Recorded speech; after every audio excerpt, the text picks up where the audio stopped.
Well, good morning, everyone. How are you? I hope you've had a wonderful weekend.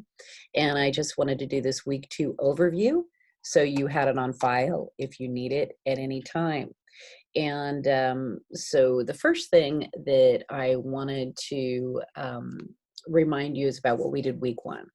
Week one, we started to get to know each other, and I asked the essential question, what is freedom? And we found that freedom is an abstract concept, that it varies depending on who you speak to. It can vary from person to person in your household. It can vary from generation to generation. It can vary from city to state, to country. So it's very interesting to discuss. And when we're studying American history literature in 11th grade, the reason why it's important to consider it as we're looking at all these varying perspectives is because we're looking at the birth of a nation and we're looking at the growth of a nation. And sometimes those things can be messy, as we know. And so it's interesting to look at the idea of what is freedom. I don't know what the cat and dog are doing. You can see them over there doing something. What are you guys up to? And to look at the birth of the nation and the growth of the nation and the writers that shaped the vision, the idea, of this nation by sharing their work. So we're going to be looking at that over the course of the year, and it's going to be interesting. And it's going to be fun, and I hope you really enjoy the class. So week one, I asked you to do the Unit 1 launch activities. I asked you to look at the vocabulary. I asked you to look at the launch reading about freedom and to do the summary and the quick write. And week two, we started looking at the launch for Unit 5 because we're going to be working back and forth. And in Unit 5, Faces of Freedom, I asked you this week to show me that you were able to do what we had done in Unit 1 as a whole class together in Unit 5 by yourself. So you are to do the vocab launch. You are to read Is It Foolish to Fear? And show me that you've come up with an annotation system that works for you. Remember, it should be simple, just like text message, something you like, something you dislike, something that's exciting or shocking. You come up with a system that's going to be very easy for you, that when you go back to do a second pass, a second read on that information, you're going to immediately show it's like an emotional punctuation. You're going to immediately go, oh, sad face, I didn't like this part. Oh, look at that exclamation. That was really, really kind of shocked me. I think I want to write about that or talk about that in discussion. And that's how you want to use annotation, okay? And then I asked you to do the summary and the quick write. So those are the things that you are doing. So week one, you did Unit 1, and now week 5, week 2, you're doing Unit 5 on your own, the launch. And then we're going to start looking at freedoms and fears, and our third theme for American History Literature 11th grade, which is individualities. So we've been seeing a lot of all those lately, so that's going to be interesting to talk about. One of the conversations that came up related to freedom was the Yucaipa fire, the El Dorado fire. And we talked about, and you said such great things, such deep dives on freedom and what freedom was and the Yucaipa fire. Because what we were talking about is that this gender reveal party, that this couple decided to have, they had it at a park in Yucaipa, which is in San Bernardino County, which is under strict fire restrictions right now, and usually is, especially since, we struggle with drought in Southern California, and this is fire season. So they decided to use an incendiary device, like a flare, to show if their baby was a boy or a girl, and they were going to use blue smoke or they were going to use pink smoke. Well, this device actually, it really like explodes like that with like this big bomb of powder to show the babies. It's not this little thing, it's this big thing. And it's under investigation right now, but what they found is that the family actually kind of like stepped up out of the park into the brush and tried to put it on the hillside and lit it. And of course, it went terribly wrong, terribly quickly. Eyewitnesses said they were trying to get water on it with water bottles, but it doesn't work. The heat's it's just too much, too quick. And of course the fire spread. As of right now, the Yucaipa fire is 40% contained, thanks to all of the brave fire people that are working on this. And if you have fire people in your family or forestry service people, please thank them for all of us. And so they're trying to get containment on the fire. We've had some winds, we've had some Santa Ana winds, and that of course always exasperates the situation.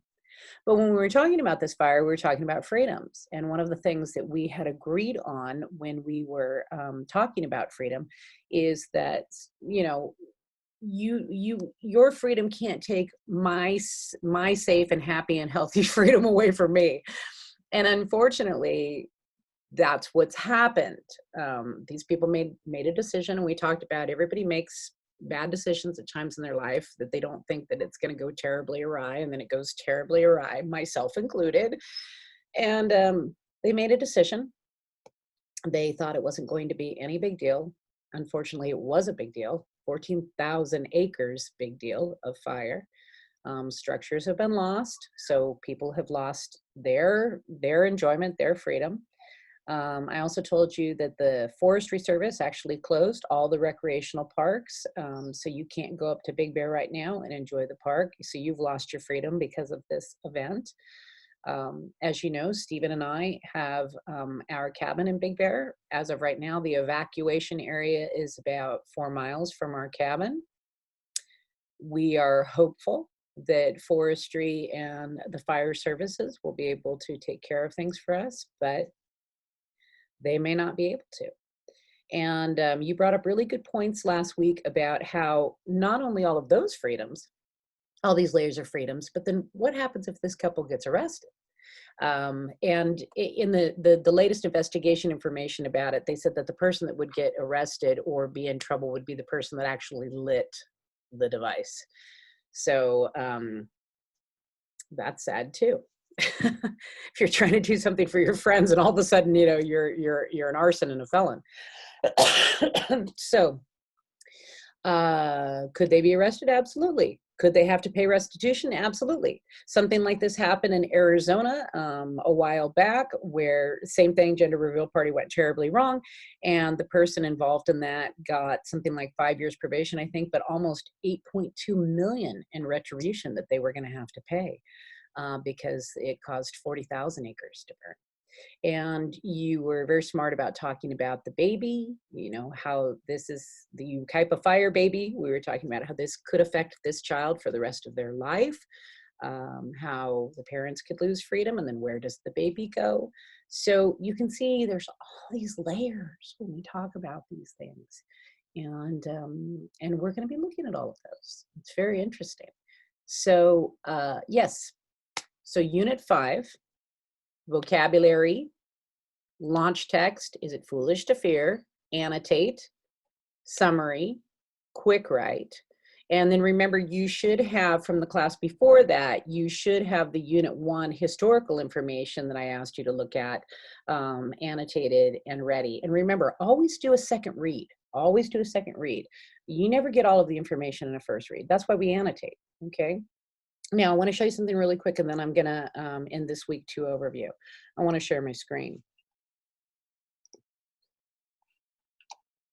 Okay, here we go. I want to remind you that this is your portal. And if you're ever struggling to get through Canvas or anything, you can always come to this portal and you're going to find all your tiles. If you don't see your tiles right away, go to Applications or go to Applications 2. Any of those, and you should see your tiles, and then you can put them in My Tiles. When I go to Home, I use them so much that you can see that they're in my favorites and my recents, and that's why I see them. So here's Apex. If you did summer school, you're familiar with that. This takes you to Canvas, and that is Canvas. This is like the login to Canvas and Apex and all of that.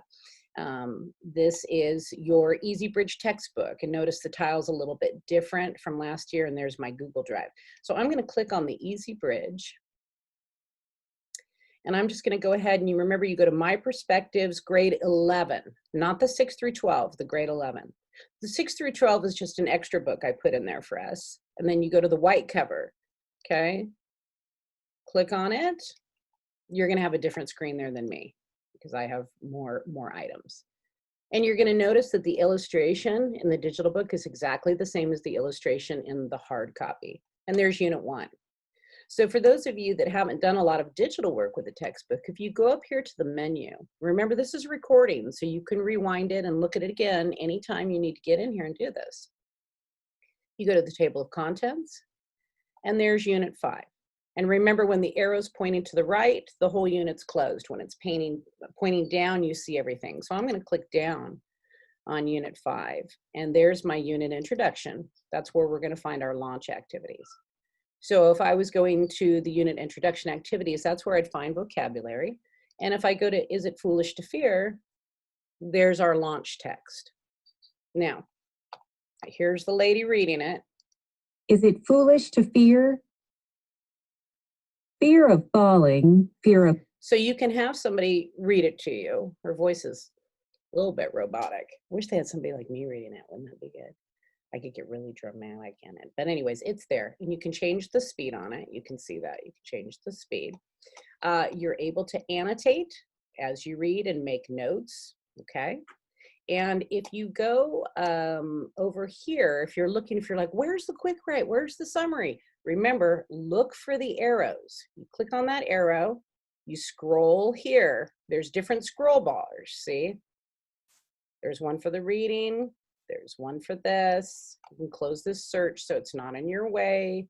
You can close it again so it's all, there we go, okay? And so if you're looking for the summary, there it is. You would just click on it and it's gonna give you the summary. And in the digital textbook, now here's the deal. You can just write on a piece of paper or a Google document. You can write here in the notebook and then close it. But I will tell you, if your computer's being wonky or your Wi-Fi, I've seen that disappear sometimes, like the writing, and I wouldn't want that to happen. So if you write something, I would write just like, hello, and then close it. And it says that it's saved. See how when I closed it, it said it was saved.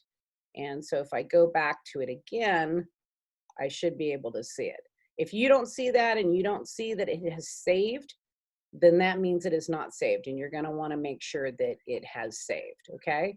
So you could write your summary there, and then there's your quick write, and you would do the same thing, just use the notebook, hello, and then saved, see, notice it says saved, closed, there it is. You can always go back and edit it, but you just want to make sure that it saves, okay? The other thing that I wanted to bring your attention, because Michelle reminded me of this, and thank you, Michelle, because I forgot about this, the page numbers in the digital textbook are not the same pages as the hard copy. So just remember to look for what I've asked you to do and make sure that you write it down, and I will always post it so you have it, okay? All right, so that's it. I want you to have a good rest of your weekend, and just know that you'll always have end of the week overview video from me where I talk about what we talked about in class. So in that way, if you've missed anything, you'll still have me with you, and you'll have me throughout the year. I will share it in Canvas in the announcements, and I will share it any way I can. If they allow us to use School Loop announcements again on a regular basis or emails, I will share it there. And just know that I'm thinking of you, okay? I want you to have a wonderful day. I'll see you next week. Bye.